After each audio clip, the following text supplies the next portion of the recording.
ভালো কাজের সাথে সব সময় আছি এবং থাকবো। সাধারণ মানুষ যেখানে গরমে নাজেহাল দেখেন, সাধারণ মানুষের পাশে সবাই এগিয়ে আসার আহ্বান। আসসালামু আলাইকুম রহমতুল্লাহ। রশিদিয়া মাদ্রাসার পক্ষ থেকে ফ্রি শরবত বিতরণ। রশিদিয়া মাদ্রাসার পক্ষ থেকে ফ্রি শরবত বিতরণ। রশিদিয়া মাদ্রাসার পক্ষ থেকে ফ্রি শরবত বিতরণ। আমাদের এই যে রশিদিয়া মাদ্রাসার পক্ষ থেকে এই যে যে গরমের এটা পড়ছে, গরমের জন্য ঠিক আছে মাদ্রাসার পক্ষ থেকে আমাদের রিক্সা ড্রাইভার যারা শ্রমিক ভাই যারা আছে ওদেরকে মানে ঠান্ডা শরবত খাওয়ানো হইতেছে লেবুর। এই আলাইকুম রহমতুল্লাহ মাদ্রাসা রশিদিয়ার পক্ষ থেকে ঠান্ডা শরবত বিলানো হচ্ছে। এই দেশ ও জাতির জন্য আপনারা সবাই দোয়া করবেন, মাদ্রাসা ছাত্রদের দোয়া করবেন, এটি কাম্য। স্যার এই অনেক পানির পিপাসা লাগছে, নন খায়া একটু ঠান্ডা হয়েছে, খায়া বালা শান্তি লাগতেছে। আসলে খায়া বালা অনেক উপকার হয়েছে, পানি লেগে চলতে পারতেছে না। সাধারণ মানুষ হ্যাঁ আরো যেন উপকার করে বালাও আমার গরিব মানুষের লেগে অনেক উপকার হয়েছে। আপনারা যা করতেছে শুকুর আলহামদুলিল্লাহ। এই গরমের মধ্যে আমরা যারা গাড়ি চালক সিএনজি চালাই তো আমাদের অনেক পানি পিপাসা লাগে। তো আমরা রাস্তার পাশে যখন ওনাদেরকে দেখি রাস্তা গাড়ি থামাইয়া ওনাদের কাছ থেকে একটু পানি খাই। ওনারা যে উদ্যোগটা নিছে খুব ভালো একটা উদ্যোগ, আমরা আসে খুব ভালো লাগে।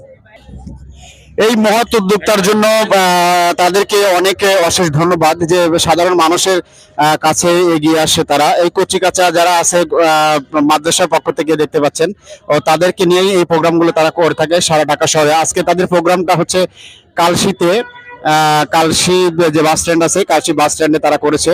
তো তাদের প্রোগ্রাম গোটা শহরেই তারা বলছে যে যতদিন এই তাপদাহ থামবে না ততদিন এই প্রোগ্রাম চালিয়ে যাবে। আসলে সাধারণ মানুষের কাছে এগিয়ে আসা এইসব মানুষ, তাদের অন্তরস্থল থেকে তাদের জন্য দোয়া ও ভালোবাসা থাকবে। এটার জন্য মানে অনেকের জন্য অনেক উপকার হইতেছে। ধন্যবাদ তাদেরকে এরকম একটা উদ্যোগ নেওয়ার জন্য। রিক্সা চালক থেকে শুরু করে দিনমজুরি, পথ চলাচল, রাস্তায় যারা যাচ্ছেন গাড়ি চালিয়ে, তাদেরকে সবাই কিন্তু এখানে অনেক উচ্চবিত্ত লোকও আছে যারা আসলে এখানে শরবত পান করতেছে, আপনারা দেখতে পাচ্ছেন। তারাও কিন্তু এখানে আছে যে শরবত পান করে তারা তৃষ্ণা মেটাচ্ছে। তাদের এই কাজকে আমরা খুবই সাধুবাদ জানাই এবং ভালো কাজের সাথে সামিল আছে। তাদের জন্য দোয়া ও ভালোবাসা রইল। আমাদের রশিদিয়া মাদ্রাসা 2004 থেকে শুরু। আমাদের রশিদিয়া মাদ্রাসার মোহতামিম সাহেব হাফেজ মাওলানা মোহাম্মদ আমানত হোসেন সাহেব, তিনি আমাদের সাথে পরামর্শ করলেন ও মিটিং করলেন যে এখন যে গরমের একটা সিজন, তো আমরা যদি মানুষের ভিতরে যদি শরবত বিতরণ করি তাহলে আমরা একটা সওয়াবের ভাগী হয়ে যাব। কারণ অনেক গরিব দুঃখী আছে, রিক্সা চালক আছে, পথচারী আছে, যে তারা শরবত কিনা খাইতে পারবে না বা অনেক টাকা লাগে। এই জন্য তো আমাদের বড় হুজুর হাফেজ মাওলানা মুফতি আমানত হোসেন সাহেব তিনি এই উদ্যোগ নিলেন। দেখুন, রশিদিয়া মাদ্রাসা যেখানে মাদ্রাসার হাফেজ ছেলেরা পড়াশোনা করে, তাদের পক্ষ থেকে কিন্তু এই সুন্দর ব্যবস্থাপনা আসলে করা হয়েছে। তো পথ চলাচলের রিক্সা চালক যারা আছেন তাদেরকে এখানে শরবত বিতরণ, ঠান্ডার শরবত বিতরণ করতেছে। অনেক তাপ আপনারা দেখতে পাচ্ছেন।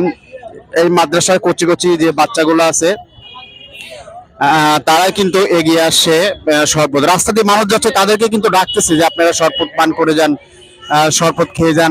গাড়িওয়ালা আছে যারা সিএনজি চালক, তাদেরকে ডেকে ডেকে কিন্তু এই শরবত বিতরণ করা হচ্ছে। আসলে এটা না দেখলে বোঝার মতো নয় যে তারা কতটা উত্তম বা উন্নয়নমূলক কাজ তারা সমাজের মানুষের জন্য করতেছে। তো এটা খুবই একটা ভালো একটা কাজের সামিল এরা। দেখতে পাচ্ছেন যে মানুষ শরবত পান করতেছে। রাস্তা থেকে কিন্তু যারা সিএনজি গাড়ি আসতেছে তাদেরও কিন্তু যে আপনারা শরবত খেয়ে যান, তারাও কিন্তু দেখা যাচ্ছে যে গাড়ি থামিয়ে তার তৃষ্ণা মেটাচ্ছেন।